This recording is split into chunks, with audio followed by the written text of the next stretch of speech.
Hej, mit navn er Jan Hungerbühler, og jeg vil gerne lige lave en opfølgende video på gerne lave en reflektorkasse til noget bedre billedtagning fra mit billedbord. Og her er nogle af de dele, jeg skal bruge.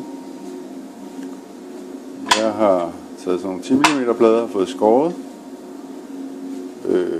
De er 80 mm i bredden, alle 4.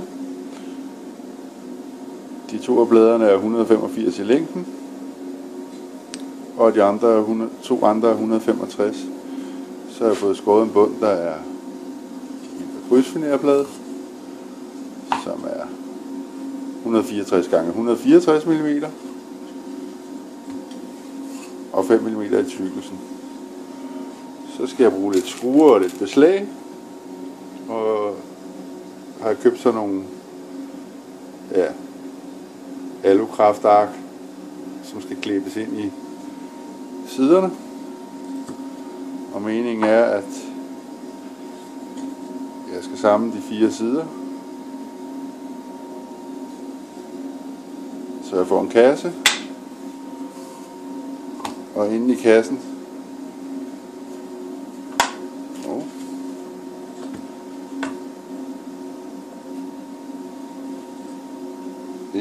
skal der så være en bund, der kan justeres med en justerskrue, så jeg kan kendre den, og siderne skal så beklæbes med alukraftark.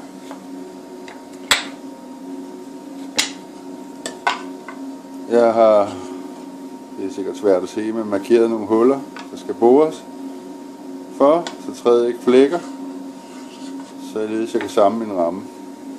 Og det vil jeg lige gøre, og så vender jeg tilbage.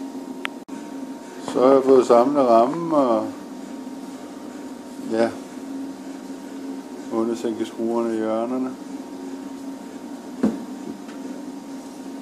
Og det er en god idé lige at bore for ind igennem de her sider, så det ikke flækker. Så det jeg så har gjort, det er, at jeg har taget en bundplade, der skal ind og ligge.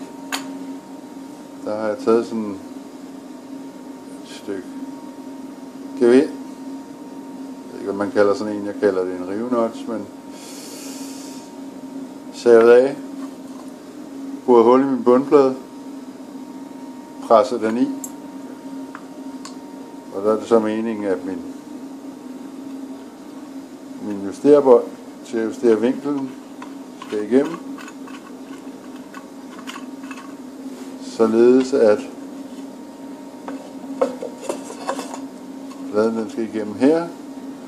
Så skal den have nogle beslag ind i siden, og så kan man så justere vinklen ned i kassen her ved at dreje på den der. Så kan man så få den til at tippe opad, så pladen bliver skrå. Til sidst så skal den beklædes med alukraft indvendigt. Men jeg vil lige sætte den her plade fast, og så vil jeg give den noget alukraft, og så ser vi, hvordan det ser ud, se om det virker. Men indtil videre, så er jeg godt tilfreds. Vi får se, hvad det endelige resultat, hvordan det bliver. Jeg har nu fået samlet kassen færdig her. Næsten. Sidste jeg skal lave her med kassen, det er, at jeg skal have beklædt den med sådan noget kraftig alukraft, staniol, kald det hvad I vil. Jeg har taget den ene side, og så må vi se, hvor godt det bliver med billeder. Så skal jeg bare have fundet en ret belysning, komme ned i kassen. Jeg laver det så sindrigt, så man kan justere vinklen på bundpladen her ved hjælp af skruen her, man så skruer op og ned, alt efter hvor meget vinkel man vil have. Så man kan få den ret højt op, hvis det er det man vil. Så. Men jeg er selv spændt på at se, hvordan det bliver. Om billederne bliver noget bedre. Og alukraften, den har jeg bare limet med noget almindeligt, ganske almindeligt trælim. Det var det jeg lige havde, og det fungerer fint. Så ja, så til sidst så skal jeg have tilpasset min min millimeterpapir ned i kassen.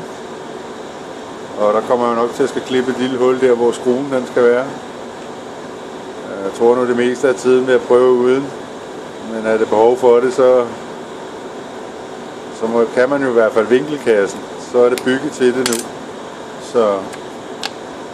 Men jeg vil lige klippe den færdig, og så kan vi se det endelige resultat. Hvordan det bliver. Så, men jeg vender lige lidt tilbage lidt senere.